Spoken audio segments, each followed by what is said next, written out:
NCT aspirants, I know guys आप लोगों के पेपर को सिर्फ आखिरी 1 महीना बचा हुआ है और आप सब सोच रहे हैं कि दीदी इस 1 महीने में हम कैसा पढ़े, क्या पढ़े कि हमारी भी अच्छी अच्छी स्कोरिंग आ जाए और हम भी आईआईटी, एनआईटी, आरआई या सेंट्रल यूनिवर्सिटीज जैसे टॉप मोस्ट इंस्टीट्यूट्स में एडमिशन ले पाए। सो गाइस सबसे पहली चीज आप लोगों को यही करनी है कि इस वीडियो को एंड तक देखना है, बिकॉज इस वीडियो में बहुत सारी इंपॉर्टेंट चीजें आप लोगों की कवर करने वाली हूँ। फॉर एग्जाम्पल कि आप लोगों को कौन कौन से ऐसे टॉपिक्स है जो कि आप लोगों को पढ़ना बहुत ज़्यादा ज़रूरी है और उसके बिना तो आप लोगों का जो पेपर है वो कंप्लीट ही नहीं होता है एनसीटी का। ठीक है, ये टॉपिक्स भी मैं कुछ इस वीडियो में ऐड कर रही हूँ ताकि आप लोगों की प्रिपरेशन में थोड़ी सी और एक्स्ट्रा मदद कर पाऊँ।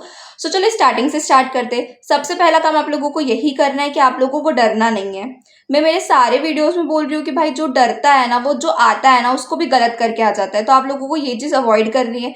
मत डरो, 1 महीना बचा है, आप बहुत कुछ कर सकते हो। स्टिल आपके पास अभी 1 महीना है भाई। 1 महीने में तो जो व्यक्ति 0 से है ना वो भी बहुत अच्छे नंबर लेकर आ सकता है। Trust me, just trust me guys, और मैं जो बता रही हूँ उसमें फॉलो करो और अच्छे नंबर लेकर आओ। ठीक है, सो चलो स्टार्ट करते हैं। सबसे पहले बात आती है हम लोगों के डोमेन सब्जेक्ट्स की। तो डोमेन सब्जेक्ट्स के लिए टेंशन लेने की जरूरत बिल्कुल नहीं है। क्यों नहीं है? बिकॉज रिसेंटली आप लोगों के बोर्ड्स एग्जाम्स थे, तो बोर्ड्स एग्जाम के लिए आप लोगों ने प्रिपरेशन तो करी होगी आप लोगों के डोमेन सब्जेक्ट्स की। हाँ, जानती हूँ कि बोर्ड्स एग्जाम के लिए आप लोगों ने बोर्ड के लेवल का पढ़ाई किया होगा और अब ये कॉम्पिटेटिव एग्जाम है। बच्चों की थिंकिंग यही होगी कि दीदी वो बोर्ड्स थे, ये है कॉम्पिटेटिव एग्जाम, दोनों में बहुत डिफरेंस है। रिलैक्स, देखो कोई इतना बड़ा डिफरेंस नहीं है। हाँ, इसकी जगह अगर नीट, जेई या फिर सीयूटी होता तो हम लोग कह देते कि यार बोर्ड्स कहाँ लगे हैं कॉम्पिटेटिव एग्जाम के सामने। बट अब ये बात है हम लोगों के एनसीटी एग्जाम की। एनसीटी का एग्जाम इतना टफ नहीं आता है अगर आप बोर्ड्स को अच्छे से, बोर्ड्स में जो आप लोगों ने सब्जेक्ट्स, जो भी सिलेबस था वो अच्छे से कवर किया है बोर्ड के लेवल का ही, तो आप लोग एनसीटी एग्जाम इजीली निकाल लोगे।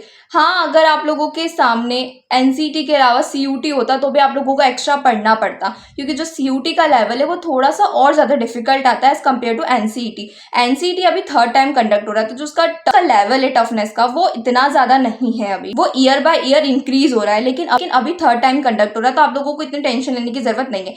ईजिली जितना बोर्ड्स में पढ़ा है बस उसको आप लोग रिविजन करते रहो। जो 1 महीना बचा उसका रिविजन चलने दो। बस उसमें एक चीज और ऐड करनी है जो कि बहुत ज्यादा बेनिफिशियल होगी आप लोगों के लिए, वो ये है कि आप लोगों को मैक्सिमम क्वेश्चंस की प्रैक्टिस करनी है। मैं हर वीडियो में बोल रही हूँ क्वेश्चन की प्रैक्टिस करो। क्वेश्चन प्रैक्टिस करने के क्यों बोल रही हूँ? क्योंकि जो चीजें आप लोगों की वहां कवर नहीं की होगी, आपने शायद मिस आउट हो गया हो कुछ गलती से, तो वो सारी चीजें आप लोग जब क्वेश्चन की प्रैक्टिस करने बैठोगे तब वो सारी चीजें, वो सारे टॉपिक्स वहां कवर हो जाएंगे। ठीक है, ये चीज क्लियर हो गई। आप लोगों को डोमेन के लिए बस क्या करना है, जो चीज़ें आप लोगों ने बोर्ड्स के लिए प्रिपेयर करी थी बस उस चीज़ का रिवीजन करना है। वही नोट से आप लोग रिवीजन कीजिए और आप लोगों को क्वेश्चन की, मैक्सिमम क्वेश्चंस की प्रैक्टिस करनी है और साथ साथ पीवाईक्यू देखने हैं। बस इतनी चीज कर लो, डोमेन आप लोगों के एकदम स्मूथली निकल जाएंगे। ठीक है, हमारे हो गए डोमेन सब्जेक्ट्स की बात। अब बात कर लेते हैं हमारे नॉन डोमेन सब्जेक्ट्स की। नॉन डोमेन सब्जेक्ट्स में आप लोगों को आ जाता है लैंग्वेज का पोर्शन, जनरल टेस्ट और टीचिंग एप्टीट्यूड। अब आप लोग मेरा वीडियो इसी होंगे कि आप लोगों को जानना होगा कि दीदी कैसा पढ़े, क्या पढ़े, इनमें क्या क्या चीज़ें कवर करें कि 1 महीने में ही ये सारी चीज़ें पढ़कर हमारी स्कोरिंग अच्छी हो। सो देखो, पहली बात तो मैं इस वीडियो में आप लोगों को कुछ चीज़ें बता रही हूँ जो कि आप लोगों को कवर करना ही है। कुछ करो या ना करो, ये चीज़ें कवर कर लेना। फॉर एग्जांपल, जनरली 99% जो चीज़ें आप लोगों की आती ही है, active voice, passive voice, indirect, direct speech और ग्रामर का जितना पोर्शन है जो आप बचपन से लेके अभी तक पढ़ते आ रहे हो इंग्लिश में, वो सारी चीज़ें आप लोगों को कवर कर लेनी है। पैसेज, ये कुछ ऐसी चीज़ें हैं जो आप लोगों की जो स्कोरिंग है उसको बढ़ाती है। कुछ प्रिपेयर करो या ना करो, ये कुछ चीज़ें हैं जो कि पूछी ही जाती है, उनको बहुत अच्छे से कर लो ताकि अगर वो पेपर में आए तो वो आपसे बहुत अच्छे से बन जाए।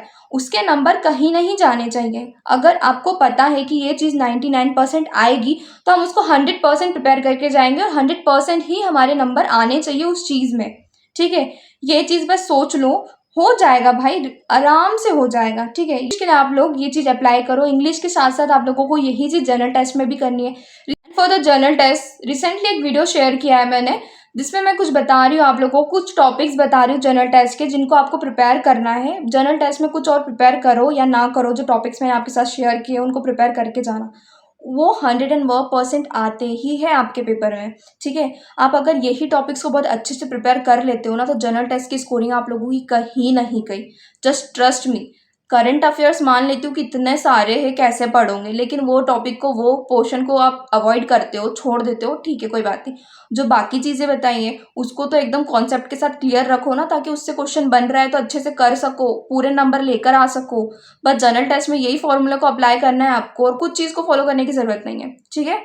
फॉर टीचिंग एप्टीट्यूड तो बहुत इजी सब्जेक्ट है, स्कोरिंग सब्जेक्ट है, स्टार्टिंग से बोलते आ रही हूँ, अगेन रिपीट कर रही हूँ। क्या करना है टीचिंग एप्टीट्यूड में, जो सिलेबस है बस उसी को एक बार पढ़ लो, बस एक बार पढ़। थर्ड यूनिट जिसमें आप लोगों को कोविड के बारे में गिवन है, कोविड से तो आप ऑलरेडी एक्सपीरियंस, जो कोविड तो हमारे साथ खुद सेल्फ, हमारे नेचर में जो फैला था वायरस, हम उन सारी चीज़ों से एकदम प्रॉपर वे में वाकिफ़ है। तो हमको कोविड से जो रिलेटेड जो बेसिक इन्फॉर्मेशन है वो ऑलरेडी हमारे पास है, और जो चीज़ें हमको जाननी है कोविड यूनिट से रिलेटेड, फॉर एग्जांपल कि क्या जो था वायरस का, जो भी हमारा वैक्सीन निकला था, वो वैक्सीन का क्या नाम था, वायरस का क्या नाम था, किसने लॉन्च करी थी, एंड जो भी इंपॉर्टेंट चीज़ें होती है आप लोगों की कोविड से रिलेटेड, वो सारी चीज़ें कवर कर लेना। बाकी बेसिक नॉलेज तो है। और दूसरी बात, साइंस से रिलेटेड कुछ नेचुरल फेनोमेना से रिलेटेड कुछ बने शायद आप लोगों के यूनिट में, तो वो भी आप लोग पढ़ लोगे, तो उसे वापस से रिपीट करने की जरूरत नहीं होगी, सिर्फ आप लोगों को एक बार रिवीजन करने की जरूरत होगी, तो रिवीजन अच्छे से कर लेना, ठीक है, उस चीज़ का। बाकी तो ऐसे कुछ कुछ टॉपिक्स है आप लोगों के टीचिंग एप्टीट्यूड में भी, जिसे आप एक बार पढ़ोगे तो दोबारा आपको सिर्फ रिवीजन का ही उसको चांस देना है, बाकी तो आप लोगों के परफेक्ट हो जाएंगे। हाँ, जैसे कि साइंटिस्ट के नाम और फिर मैथमेटिशियंस के नाम, ये थोड़ा सा डिफिकल्ट है, आई अंडरस्टैंड। मेरे लिए भी वो चीज़ याद करना बहुत ही ज़्यादा बड़ा टास्क था, बट करो करो हो जाएगा। जैसे कि लास्ट ईयर तो हम लोगों ने नाम कुछ अलग अलग ट्रिक्स यूज़ कर करके बच्चों को पढ़ाया था। होपफुली मैं इस बार भी कोशिश करूंगी कि वो चीज़ें हो, आपके साथ में वो चीज़ें शेयर करूं, ठीक है। वो चलो बात की बात है, जैसे ही टाइम मिलेगा आप लोगों के साथ में मेरे जो नोट्स है वो शेयर करूंगी, सिर्फ टीचिंग एप्टीट्यूड के नोट्स, और वो भी प्रॉपर पूरे नहीं शो करूंगी, बिकॉज ऐसे में तो हमारे जो मेंबरशिप वाले स्टूडेंट्स हैं उनके साथ पार्शियलिटी हो जाएगी। वो ऑब्जेक्शन उठा लेंगे कि दीदी जब वो चीज़ें आप लोगों को पब्लिकली शेयर करनी ही थी तो हम लोगों को चार्ज करके क्यों आप लोग शेयर करिए। सो वो चीज़ हम अवॉइड करेंगे, और हम हमारे पूरे नोट्स नहीं शेयर करेंगे। हम कुछ कुछ पोर्शन जो कि इंपॉर्टेंट है बच्चों के लिए भी, फ्री ऑफ कॉस्ट वालों के लिए, सो वो सारी चीज़ें हम शेयर करने की कोशिश करेंगे टीचिंग एप्टीट्यूड में। और फॉर मेंबरशिप स्टूडेंट्स आप लोगों को अच्छे से प्रिपेयर करना है। आप लोगों को टीचिंग एप्टीट्यूड के इतने प्रॉपर नोट्स गिवन है, इतने अच्छे से मैंने आप लोगों को हर एक यूनिट के नोट्स प्रोवाइड किए। आप लोगों को लगे तो प्रिंट आउट निकाल लो उसका, कुछ बच्चों ने तो ऑलरेडी प्रिंट आउट निकाल भी लिया है उसका, सो और उन लोगों ने पढ़ना भी स्टार्ट कर दिया उस नोट से। तो मेरी बात मानो, तो अगर प्रिंट आउट नहीं भी निकाल रहे हो तो उसको सीक्वेंस से जमा कर पढ़ना स्टार्ट कर दो। टीचिंग एप्टीट्यूड के नोट्स मैंने बहुत अच्छे तरीके से रेडी किए। कुछ भी दिक्कत आता है, कहीं भी दिक्कत आता है, तो आप मुझसे डायरेक्ट कॉन्टैक्ट कर सकते हो। आपके पास इतनी अच्छी अपॉर्चुनिटी है। सो टीचिंग एप्टीट्यूड आप लोगों को कैसे प्रिपेयर करना है, मेंबरशिप वालों के लिए भी बता दिया है कि मेरे नोट्स अच्छे से प्रिपेयर करो, अच्छे से फॉलो करो। और नॉन मेंबरशिप स्टूडेंट्स, हमारे यूट्यूब के व्यूअर्स को भी बता दिया है मैंने कि आप लोगों को जहाँ से जो मटेरियल मिल रहा है, यूजफुल लग रहा है, उसे इस्तेमाल करो, ठीक है। जहाँ से जो चीज़ें समझ में आ रही है वहाँ। For the English and Hindi literature, बच्चे मुझसे पूछ रहे हैं कि दीदी जो 11th और 12th की बुक्स में जो चैप्टर्स गिवन है, क्या हमको उसको पढ़ना है? तो नहीं गाइस, उसको नहीं पढ़ना है। आप खुद सोचो कि उसको पढ़ के क्या काम में आएगा इन फ्यूचर, आपका कुछ काम में नहीं आएगा उसको पढ़ने का, ठीक है। तो आप लोगों को उसमें क्या पढ़ना है, उसमें आप लोगों को ऑथर्स के नाम एक बार देख लेना, ऑथर्स के नाम आपसे पूछे जाते हैं और उसको अच्छे से प्रिपेयर कर लेना।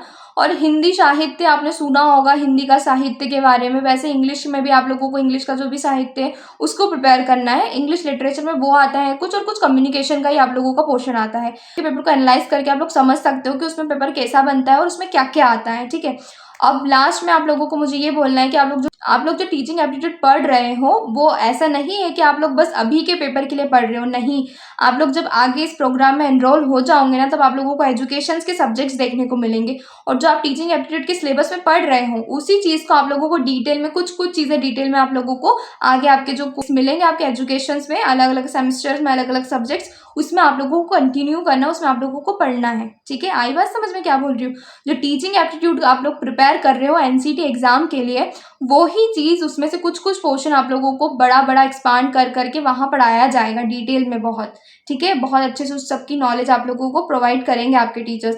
अलग अलग सेमेस्टर में अलग अलग आप लोगों के एजुकेशन के सब्जेक्ट्स होते हैं। फॉर एग्जाम्पल फर्स्ट सेमेस्टर में आप लोगों को आपका बुद्धिज्म, जैनिज्म, ये सारी चीज़ें देखने को मिलेगी, ठीक है। सो आप लोग उसी को अच्छे से प्रिपेयर करना, ताकि इधर आप लोगों का फर्स्ट सेमेस्टर का भी जो बेस है वो अच्छे से स्ट्रांग हो जाए।